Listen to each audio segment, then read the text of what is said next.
কিরে রোহন কই? কই আবার গেছে এই গাছ স্কুলের সামনে টাঙ্কি মারতে। আমারে হয়ে গেল গা। হ্যালো হ্যালো, এই তো দোস্ত 2 মিনিট খারাপ, আমি আইতাছি। তোর পায়া লই আজকা শালা আমার ভালো তুই একলা। আরে রাগ করিস না দোস্ত, আমি আয়া তোর সব কইতাছি। আই তুই তোর কাছে খবর আছে?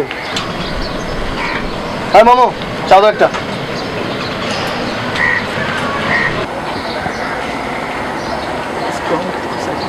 ওই যে আইছে। এই তুই আমার ফেলে একলা গেছিস কে? দোস্ত তুই এত দেরি করছিস দেখাই তো আমার একলা যাবে।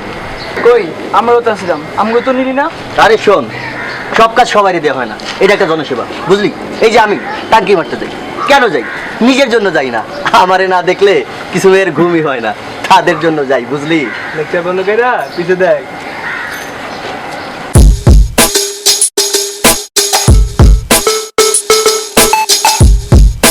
ও সুন্দরী, চা খাবা? তয় না দেখলে নাকি মেয়েদের ঘুম হয় না, এই তার নমুনা। আব্বে তোরা তো কিছু না বুঝে হাসতেছ। শোন, যদিও ঝাড়ি দিয়ে গেছে কিন্তু মনে মনে সে ঠিকই খুশি হয়েছে। আমি চ্যালেঞ্জ দিয়ে কইতে পারি, বাসায় গিয়ে আয়নার সামনে খাড়ায়া একবার হইলেও আমার কথা মনে পড়া লাগবে। তাই নাকি? সারা দুনিয়া এত মানুষ থাকতে তোমার কথা মনে পড়বো কে? শোন, মেয়েদের দিকে তাকায় থাকলে, ওদের পিছন পিছন ঘুরলে, প্রশংসা করলে ওরা খুশি হয়। যদিও একটু ভাব দেখায় কিন্তু মনের ভিতরে ঠিকই লাড্ডু ফুটতে থাকে। এই কথাটা তুই ঠিকই কইছিস দোস্ত। হয় কিন্তু একবার ভাইবা দেখছোস ছেলেরা যে বঞ্চিত হইতাছে। ও ছেলেরা আবার বঞ্চিত হইলো কেমনে? আরে মদন, সুন্দরী মেয়ে দেখলে আমরা ডাকাডাকি করি, এতে তারা আনন্দ পায়। কিন্তু ওরা কি এগুলো করে? করে না। প্রতিদিন প্রতিনিয়ত ছেলেরা এই আনন্দ থেকে বঞ্চিত হচ্ছে। আমি এতক্ষণ একটা ভালো কথা কইছিস, কিন্তু এই সমস্যার সমাধান পাওয়া কি সম্ভব? নিশ্চয়ই সম্ভব। বন্ধুগণ, আজ থেকে আমাদের এক দফা দাবির আন্দোলন শুরু। দাবি একটাই, আজ থেকে অ্যাডাম টিজিং শুরু। আমরা যেমন মেয়েদের দিকে তাকাই, তাদের সুনাম করি, ঠিক একইভাবে মেয়েদেরকেও ছেলেদের দিকে তাকাতে হবে এবং সুনাম করতে হবে। এতে যদি কোনো ছেলে বিরক্ত হয় তবে তাকে আরো বেশি করে টিস করতে হবে।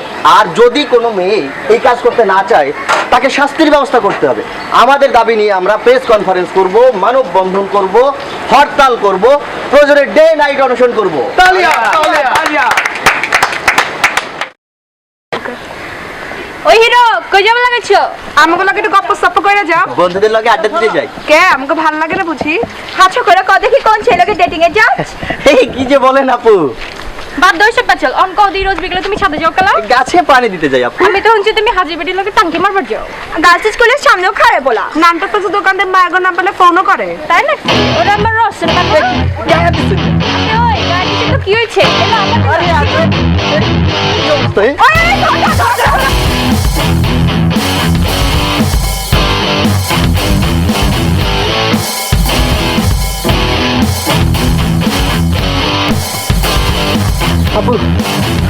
Please help. এখন বাঁচতে চাইছো কেন? মেয়েদের হাতে টিচার এতই স্বপ্ন তোমার, এখন পালাবা।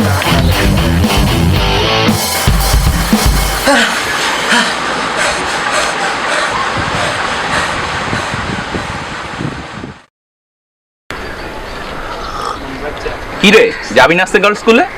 না রে দোস্ত, এটা ঠিক না। এই কি ঠিক না? এই যে আমরা মেয়েদেরকে বিরক্ত করি, নানা রকম কমেন্ট করি, এগুলো একদম ঠিক না। ভূতের মুখে রাম রাম। দোস্ত ঘটনা কি? তোর কি মাথা গ্যাস্ট্রিক করছে নাকি? কালকে তো লেকচার বাজি করলি আর আজকে ভালো মানুষই দেখাইতেছিস। সিনটা কি দোস্ত? সিনফিন কিছু না, তুই যদি মেয়ে হইতি তাহলে বুঝতি। আমরা ওদের বিরক্ত করে নিজেদের বীর পুরুষ ভাবি, কিন্তু আসল ঘটনা হলো আমরা ওদের স্বাধীনতা নষ্ট করতেছি। ওরে আমার সমাজ শিবিরে আজকে মেয়েগুলোকে দরদ দিয়ে উতলে উতলে পড়ে, তাই নাকি? শিহাব, মনে আছে বছরখানেক আগে তোর বোনের সাথে কয়েকটা ছেলে ইত্রামি করলো, এটা লয় কি গ্যাঞ্জাম নাই না করলাম? সেটা আমার বোন ছিল। আমরা যাদের সাথে অসভ্যতা করি তারাও তো কারো না কারো বোন। আমাদের মতো কিছু ছেলেপেলের জন্য আমাদের মা বোনরা ঘর থেকে বের হতে পারে না। স্বাধীন দেশের নাগরিক হিসেবে এইটুকু নিরাপত্তা কি আমরা তাদের দিতে পারি না? তুই আসলে ঠিক হইছস, এদিন আমরা অন্যায় করছি। ইফতিজিনটা আসলে এমনভাবে ব্যাধির মতো ছড়ায় পড়ছে যে এখন এটাকে আর অপরাধ বলেই মনে হয় না। এটা থামার জন্য কি করা যায়? বেশি কিছু করার দরকার নেই, আমরা এখন থেকে আর এটা করবো না। আর যারা করে তাদের নিরুৎসাহিত করব। নিজেদের অবস্থান থেকে এইটুকু কি আমরা করতে পারি না?